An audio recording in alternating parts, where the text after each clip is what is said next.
सर्वांना नमस्कार. इश्कवाला लव या लव्ह स्टोरीचे 24 एपिसोड यापूर्वीच आपल्या दुसऱ्या चॅनलवर अपलोड केलेले आहेत. कृपया ते सगळे एपिसोड ऐकण्यासाठी आपल्या मराठी चातुर्य कथा या चॅनलला भेट द्यावी. आर्यन स्वीटीच्या बास्केटबॉल टीमचा कोच बनला आणि त्यानं आजच्या दिवसाची प्रॅक्टिस त्या सगळ्यांकडून करून घेतली आणि तो घरी गेला. मग आर्या म्हणाली, दादा तू कुठे गेला होता? तेही तुझा पाय बरा नसताना. आर्यन म्हणाला, मिस सुभेदार आणि तिच्या टीमला मी बास्केटबॉल शिकवायला गेलो होतो. मी कोच आहे तिच्या टीमचा. आणि आर्या एक्साईट होऊन म्हणाली, वाव, मग आता नक्कीच स्वीटी दीची टीमच जिंकणार. आर्यन म्हणाला, असं काही नाही, अजून त्यांना खूप प्रॅक्टिसची गरज आहे. आर्या म्हणाली, ते तर होईलच रे, पण तू सोबत आहे म्हणजे ती जिंकणार म्हणजे जिंकणार. आर्यन काहीच न कळून म्हणाला, असं का म्हणतेस तू, तेही इतक्या कॉन्फिडन्सली? तू तिचा खेळ पाहिला आहेस का? एकदम बकवास खेळ आहे तिचा. आर्या पुन्हा म्हणाली, येस ब्रो, मी फार कॉन्फिडन्सली बोलते कारण तू तिच्यासाठी आणि ती तुझ्यासाठी लकी आहात. तुम्ही दोघे एकत्र असला की नेहमी विनर ठरता. आणि आर्यन तिला म्हणाला, बकवास बंद कर, असं काही नसतं. हार्ड वर्कवर सगळं डिपेंड असतं. हे लक वगैरे यावर लूजर लोक विश्वास ठेवतात. आर्या म्हणाली, तू काहीही म्हण, पण मला तर तसंच वाटतं. आणि आर्यन म्हणाला, ओके आरू, ते जाऊ दे, बस झालं तुझं स्वीटी पुराण. मला पाणी दे ना, आय एम व्हेरी टायर्ड, असं आर्यन सोफ्याला टेकून म्हणाला. आणि आळशी आरू लगेच म्हणाली, तू मेडला हाक मार ना, मी स्टडी करते ना, असं म्हणून तिने हाक मारली सुद्धा. आर्यन म्हणाला, आरू, इतक्या छोट्या कामासाठी त्यांना का हाक मारायची? किती लेझी आहेस ग तू, उठ आणि पाणी दे. इतक्यात मेड आली सुद्धा आणि तिनं आर्यनला पाणी दिलं. पण आरू जाग्यावरून हलली सुद्धा नाही. मग तिने मोबाईलमधून एक क्वेश्चन काढला आणि त्याला म्हणाली, दादा, याचं उत्तर मला सांग ना, मला जमतच नाही हे. आज डॅडने पूर्ण स्टडी करायला सांगितलं आहे आणि मगच मला घरी राहण्याची परमिशन दिली आहे. आणि आर्यन म्हणाला, दाखव, कोणता क्वेश्चन आहे? आता ती त्याला प्रश्न दाखवत होती. आर्यनने सगळं वाचलं आणि मग तोंड वाकडं करत म्हणाला, तू मेडला विचार ना, मला कशाला विचारतेस? आणि आर्यानं तोंड बारीक केलं. तिला तिची चूक समजली. मग ती म्हणाली, दादा, आता मेडला येणार आहे का याचं उत्तर? ती या कामासाठी आहे का? ती आपल्यासाठी आहे ना? आर्यन म्हणाला, चूक. जी कामं आपल्याला येत नाहीत किंवा आपण करू शकत नाही त्यासाठी नोकर असतात. प्रत्येकच काम नोकरांकडून करून घ्यायचं नसतं. आरू म्हणाली, सॉरी ना दादा, पुन्हा नाही असं करणार. प्लीज मला सांग ना याचं उत्तर, नाहीतर मला पुढे जाता येईना. आर्यन म्हणाला, तुला याचं उत्तर येत नाही ना, मग विचार ना तिला, सांगेल ती. आर्या आता तोंड वाकडं करत गप्प बसली. आणि मग आर्या म्हणाली, किती खडूस आहे हा. लहान बहीण आहे ना मी, तरी त्याला कळत नाही का माझी हेल्प करायची? आणि आर्यन म्हणाला, मी तुझा मोठा भाऊ आहे ना, मग मला एक ग्लास पाणीसुद्धा नाही दिलंस तू, आणि आता लहान बहीण आहेस म्हणून रडतेस का? आता बस, तू तशीच लोंबडी आहेस तू, एक नंबरची, असं म्हणून तो हसला. मग ती म्हणाली, ओके, नको सांगू, मी स्वीटी दीला विचारते, ती तुझ्यापेक्षा जास्त हुशार आहे. आर्यन म्हणाला, विचार, तिलाच विचार. तुझी स्वीटी दी हुशार असली तरी, आणि मी ऑलराऊंडर आहे. आणि मी जर आता तिला असं म्हणालो की तुझी हेल्प करू नकोस, नाहीतर मी बास्केटबॉल कोचिंग करणार नाही तर, असं म्हणून आर्यननं तिच्याकडे बघून भुवया उडवला आणि हसून म्हणाला, आता बोल बोल बोल. आणि आर्यानं आता पुन्हा तोंड लटकवलं आणि म्हणाली, किती दुष्ट आहेस रे तू. आणि आर्यन तिला वाकडं दाखवत म्हणाला, यस आहे मी दुष्ट. जैसे को वैसा करने में मुझे बहुत मजा आता है, ही हा हा हा, असं राक्षसासारखं गडगडाटे हास्य करून आर्यन आत गेला. आणि आर्या पाठीमागे चिडून हातपाय आपटत म्हणाली, रॉस्कल कुठला. आता स्वीटीसुद्धा तिच्या घरी आली आणि रिया कुणालची फोनवर चर्चा चालली होती मकर संक्रांतीच्या प्लॅनिंगची. ती स्वीटीनं थोडीशी ऐकली आणि रियाजवळ येऊन म्हणाली, वाव मम्मी, तुझा फेवरेट फेस्टिवल जवळ आला ना, मग तुझी शॉपिंग झाली की नाही? रिया म्हणाली, नाही ना अजून स्वीटी, पण आपण उद्या जाऊया, तू कॉलेजवरून आल्यानंतर. स्वीटी शॉपिंगचं नाव ऐकून खूप खुश झाली. तिला शॉपिंग करायला खूप आवडायचं आणि ती म्हणाली, मम्मी यावर्षीसुद्धा तू ब्लॅक साडी घेशील ना? काय चिकनी दिसतेस ग तू त्या ब्लॅक साडीमध्ये, माहीत आहे का तुला? डॅड तर तुझ्याकडे बघतच राहतात आणि काय म्हणतात माहीत आहे ना, रात्रीच्या काळ्या आकाशातला चमचम करणारा चंद्र असं म्हणतात ते तुला. रिया तिच्याकडे बघून हसली आणि म्हणाली, स्वीटी अगं काय ही तुझी भाषा, चिकनी काय?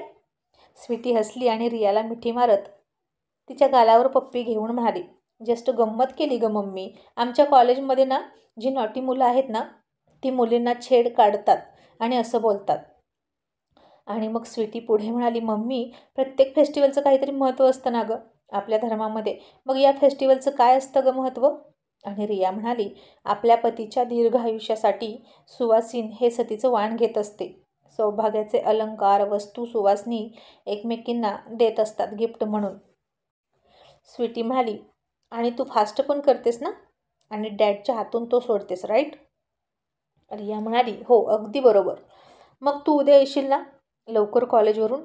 आपण जाऊया शॉपिंगला आणि तुझ्यासाठी सुद्धा तू काहीतरी घे. आणि स्वीटी खुश होऊन तिला मिठी मारत म्हणाली, thank you so much mummy, you are my sweet girl. But mummy after college मला बास्केटबॉल प्रॅक्टिसला जायचं आहे. आमचे कोच खूप स्ट्रिक्ट आहेत. मॅच जवळ आल्यात ना आणि वेळसुद्धा कमी आहे, म्हणून आमचे कोच मला सुट्टी देतील की नाही शंका आहे. त्यांना जराही लेट झालेलं चालणार नाही गं आणि खूप मुश्किलीने त्यांची अपॉइंटमेंट मिळाली आहे. ते जर चिडले तर मग काही खरं नाही. रिया म्हणाली, असे कोण कोच आहेत ग एवढे जमदग्नीचे अवतार? स्वीटी थोडी गालात हसली आणि म्हणाली, मम्मी जमदग्नीचे अवतार म्हणजे काय विचारूच नको. अगदी बरोबर बोललीस तू. अगं जागच्या जागी सगळं फेकून जातो तो माणूस आणि चिडलेला असला की डोळ्यातून फक्त आग ओकतो. रिया म्हणाली, हो मग त्याच्याही घरी असतीलच की फेस्टिवल, त्यालाही शॉपिंगला जा म्हणावं, त्याच्या बायकोची शॉपिंग करायला. स्वीटी गालात हसली आणि म्हणाली, मम्मी अगं त्याचं लग्न नाही झालं, ते लहान आहेत अजून आणि लग्न होईल की नाही ही पण शंकाच आहे जरा. असल्या माणसासोबत कोण लग्न करेल नाही का? रिया म्हणाली, हो का? लहान म्हणजे किती लहान आहे? स्वीटी म्हणाली, 3rd इयरला आहेत ते कॉलेजच्या. रिया म्हणाली, इतके लहान? अरे देवा, आणि तरीही इतके चिडतात?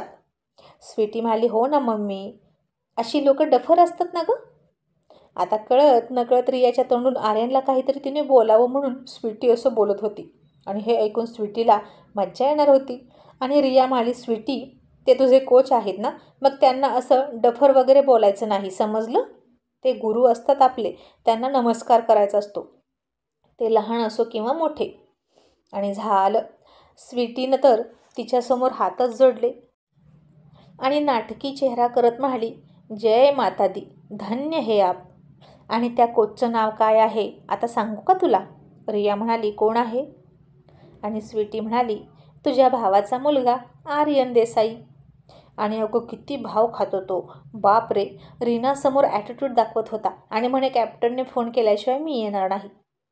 आणि तुला माहीत आहे का मम्मी, रीना त्याला चॉकलेट देत होती तर माझ्याकडे बघून म्हणतं कसा, मला स्वीट आवडत नाही. आता इतका कडू तोंड असल्यावर स्वीट कशाला आवडेल ना गं त्याला? रिया आता हसली आणि म्हणाली, बदमाश कुठली, आणि माझ्या तोंडून त्याच्यासाठी काहीतरी वाईट बोलून घेत होतीस का? स्वीटी म्हणाली, पण त्याचा काही उपयोग आहे का? तुम्ही स्वप्नात सुद्धा तुमच्या लाडक्या आर्यन बेबीविषयी काहीही बोलू शकत नाही. रिया म्हणाली, नाहीच बोलणार, तो माझा फेवरेट आहे. स्वीटी म्हणाली, मम्मी तो काय इतका आवडतो गं तुला, त्याच्यात काय आहे इतकं, आज मला सांगच. आणि रिया म्हणाली, स्वीटी अगं तो दादासारखा दिसतो आणि दादा माझ्या आईसारखा दिसतो. मला त्या दोघांमध्ये तिची छबी दिसते, म्हणून मला ते दोघे हवेसे वाटतात. आई जवळ नसली तरी मला ते जवळ असलेल्याचं फिलिंग येतं त्या दोघांना पाहिलं की. असं म्हणून रियाचे डोळे पाणावले आईच्या आठवणीनं आणि स्वीटीनं तिला मिठी मारली आणि तिचे डोळे पुसत खूप लाडात येऊन लहान मुलीला समजावून सांगावं तसं म्हणाली, oh my daughter please don't cry baby, तू कर हवं तेवढं प्रेम हां तुझ्या आर्यनवर. ओके मी काहीही कंप्लेंट करणार नाही, पण दुरडू नकोस, नाहीतर आपण एक पाळणा आणूया का तुझ्या आर्यन बेबीला झोपवायला, आणि एक दुधाची बॉटल पण आणूया त्याला तोंडात पकडायला. तसं रियानं तिला एक फटका मारला आणि म्हणाली, चल गुपचूप जेवायला, आगाऊ कुठली, आणि तो जे काही शिकवेल ते व्यवस्थित शिकून घे. तो खूप स्मार्ट आहे. तो तुलासुद्धा त्याच्यासारखी चॅम्पियन बनवून सोडेल बघ. आता हे मात्र स्वीटीनं तिचं ऐकलं आणि तिला मघाशी केलेला गोल आठवला आणि तिच्या अंगावर त्याच्या स्पर्शाने आलेला शहारा आठवून पुन्हा एकदा शहारा आला आणि स्वीटी गालात हळूच हसायला लागली.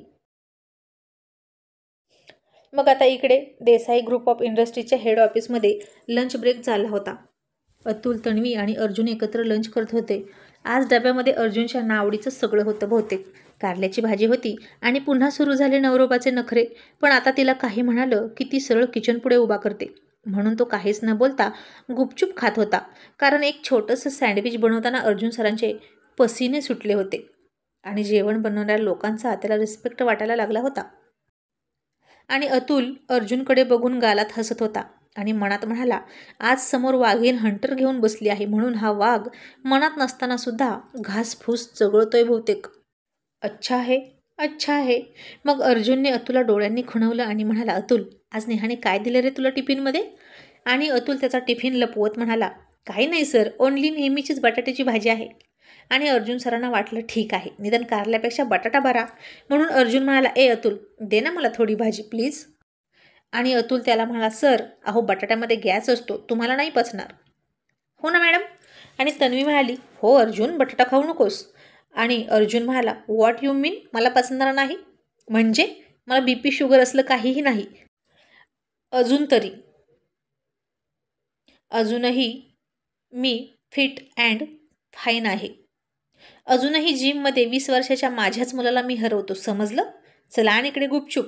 आणि हे तू खा कारल्याची भाजी. तन्वी म्हणाली, नाही हा अर्जुन, तू कारलंसुद्धा खायचं आहेस, ते हेल्दी असतं आणि या वयात तर खाल्लंच पाहिजे.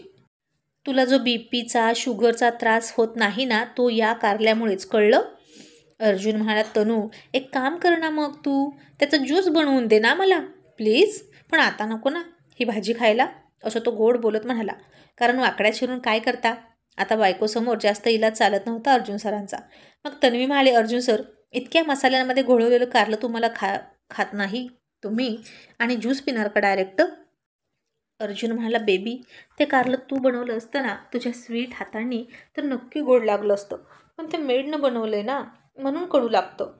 अर्जुन सरांचा नाटकी रोमॅन्टिकपणा बघून अतुल गालात हसला आणि तन्वी म्हणाली, बेबी, मी माझ्या स्वीट हातानं नाही बनवलं तरी मी माझ्या स्वीट हातानं तुला चालते ना, घे. असं म्हणून तिने त्याच्यासमोर एक घास पकडला आणि आता अर्जुन सरांनी तोंड वाकडं करत कारलं खाल्लं आणि मग म्हणाला, अतुल, दे ना पटकन तुझा टिफिन. आणि आता अतुलने गुपचूप त्याचा टिफिन दाखवला तर त्याच्यामध्ये चिकन होतं आणि अर्जुनने त्याच्या पाठीत एक रट्टा दिला आणि म्हणाला, डफर कुठला, मित्राला सोडून चिकन खातस, नालायक कुठला, तुला पचणार नाही अतुल ते. तसा अतुल हसला आणि म्हणाला, नाही हो सर, देणार होतो मी तुम्हाला, मी अजून एकही घास खाल्ला नाही, पण थोडीशी गंमत करत होतो, नाहीतर चिकन पाहून तुम्ही तुमची भाजी खाल्लीच नसती. आणि नेहानं मुद्दाम एक्स्ट्रा दिलं आहे, घ्या खा ना. मग अर्जुन सरांच्या मनासारखं झालं आणि त्यांनी चिकनवर ताव मारायला सुरुवात केली आणि एक घास खाऊन म्हणाला, वा वा, नेहाना अगदी सुगरण आहे, तिच्या हाताला खूप चव आहे ना, अतुल रोज घेऊन येत जा ना चिकन. आणि तन्वी म्हणाली, हो का, रोज चिकन खाल्लं तर फॅट वाढणार नाही का? हे असे मसाल्यातलं चिकन खाणं चांगलं नसतं, त्यानं हे तुमचे 6 पॅक नाही दिसणार छातीचे, तर पोट दिसेल सुटलेलं. आणि अर्जुन हळूच तिच्या कानात तिला डोळा मारत म्हणाला, जाणे म्हण, अजूनही तू माझ्या 6 पॅकवर फिदा आहेस का? तशी तन्वी लाजून हसली आणि म्हणाली, खा गुपचूप, आगाऊ कुठला. मग बाहेर सगळा स्टाफसुद्धा लंच करत होता. अचानक सपनाचा फोन वाजला.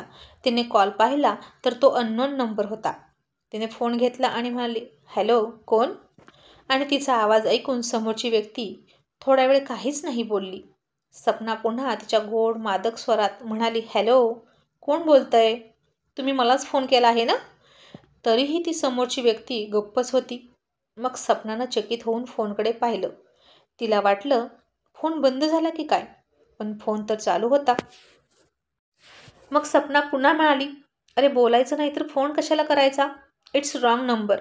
असं म्हणून ती फोन ठेवणार इतक्यात समोरून आवाज आला, सपना, तू सपना बोलतेस ना? आणि सपना म्हणाली, माझं नावही माहीत आहे का तुम्हाला? मग इतका वेळ का बोलत नव्हता? कोण आहात तुम्ही आणि मला कसं ओळखता? समोरची व्यक्ती खूप लाडात येऊन म्हणाली, ओ कमॉन डार्लिंग, मी तुला ओळखत नाही असं होईल का? आणि तूही मला खूपच चांगलं ओळखतेस. सपना म्हणाली, एक्सक्यूज मी, आपण भेटलो आहे का याआधी? तुम्ही मला कसे ओळखता? आणि तुमचं नाव काय आहे ते तर तुम्ही सांगितलंच नाही. आणि समोरची व्यक्ती गालात छद्मीपणे हसत म्हणाली, ओ बेबी, तू मला विसरलीस का? तेही इतक्या लवकर? पण मी मात्र तुला अजिबात विसरलं नाही आणि विसरणार सुद्धा नाही. कारण तुझं नाव माझ्या मेंदूवर असं काही कोरलं आहे की दिवस रात्र मला तुझा विसर पडत नाही. सपना आता जास्तच भुचकळ्यात पडली. हे कोण आहे असं जे इतकं रोमॅन्टिक मूडमध्ये येऊन तिच्याशी बोलत होतं, तेही आत्ता या वयात? सपनाचं वयसुद्धा आता 40च्या पार गेलं होतं. तिचा एखादा एक्स बॉयफ्रेंड असू शकतो का असा विचार ती करत होती. पण लग्न झाल्यानंतर तिला कोणाशीच कॉन्टॅक्ट ठेवला नव्हता तिनं. ती तिच्या संसारात रमली होती. तिचं लग्नसुद्धा तिच्याच एका बॉयफ्रेंडसोबत झालं होतं. त्यामुळे त्याला तिचा सगळा पास्ट माहीत होता. आणि आता ती म्हणाली, तुम्ही कोण बोलताय? तुमचं नाव सांगा, नाहीतर फोन ठेवा. मला तुमच्याशी बोलण्यात काहीच इंटरेस्ट नाही. आणि समोरची व्यक्ती म्हणाली, वेट वेट बेबी, पण मला आहे ना इंटरेस्ट तुझ्यामध्ये. I miss you baby. आणि तुला जर कळेल मी कोण आहे तेव्हा तुलासुद्धा माझ्यामध्ये इंटरेस्ट निर्माण होणार अशी मला खात्री आहे. बोल, कधी भेटशील? तू म्हणशील तिथे मी रूम बुक करतो.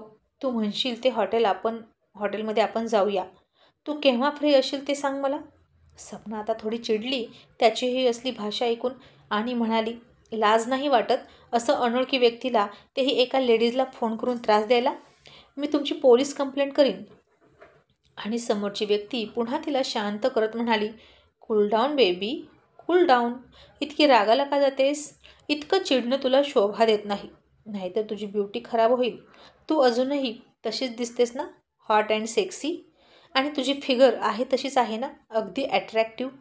आणि तुझे ते नशिले डोळे आहेत तसेच आहेत ना, ज्यांनी मला मदहोश केलं होतं. आणि सपना थोडी चिडून म्हणाली, हाऊ डेअर यू, तुझी हिंमत कशी झाली माझ्याशी असं बोलण्याची? आणि मला वेळ नाही, मी फोन ठेवते असं म्हणून ती फोन ठेवणार इतक्यात तो म्हणाला, इतकी काय घाई आहे तुला? तुला नाही का आवडणार माझी ओळख करून घ्यायला? तसं तर तुझी आणि माझी ओळख आहेच, पण तू मला विसरलीस. But it's okay. पण मी सांगतो ना तुला माझं नाव. पण त्याआधी आपण कुठे भेटणार आहोत ते ऐक. असं म्हणून त्या व्यक्तीने तिला एका हॉटेलचं नाव सांगितलं. त्या हॉटेलमधल्या एका स्पेशल रूमचं नाव सांगितलं आणि भेटण्याची वेळसुद्धा सांगितली. आता तो म्हणाला, आणि याच ठिकाणी आपण याआधी कधी भेटलो होतो ते सुद्धा ऐक. असं म्हणून त्यानं एक 20 वर्षापूर्वीची तारीख सांगितली. आणि ती तारीख ऐकून सपना थोडी हादरली आणि तिनं तिची चेअर बाजूला सारली. खुर्चीतून उठून घाबरत म्हणाली, कोण कोण बोलतंय? आणि समोरची व्यक्ती आता हसून म्हणाली, तुझ्या आवाजावरून तर असं वाटतंय की तू मला ओळखलं आहेस. बेबी, तू खूप स्मार्ट आहेस आणि खूप हुशार, आणि म्हणूनच तूच मला ट्रॅप केलास. Honey trap. आता आठवलं का? की आणखीन ओळख करून देऊ? आता सपनाच्या हातातून फोन खाली पडतो की काय असं तिला वाटलं होतं. तिला अचानकच घाम सुटला आणि तिच्या पूर्ण शरीराला कंप सुटला. आता ती फार घाबरलेल्या आवाजात म्हणाली, म्हणजे तू मो मो आता तिच्या तोंडातून पुढचा शब्द येत नव्हता. आणि समोरची व्यक्ती खूप राक्षसी हास्य करत म्हणाली, येस, अगदी बरोबर ओळखलंस बेबी. मी Mohit Khanna. See you soon baby. I miss you a lot. मला सगळे हिशोब क्लिअर करायचे आहेत, अगदी पहिल्यापासून. तुझे आणि तू ज्यांच्या इशाऱ्यावर नाचत होतीस त्यांचेसुद्धा. Take care, bye. असं फार करड्या आवाजात म्हणून तो तिथूनच मोबाईलमधून तिच्यावर डोळे रोखून बघत होता. आणि सपनानं पटकन फोन कट केला. आता तिचं जेवणही राहिलं होतं. ती खूप घाबरली होती आणि पळतच तन्वीच्या केबिनमध्ये गेली. आणि तिची अवस्था पाहून तन्वीला शंका आली.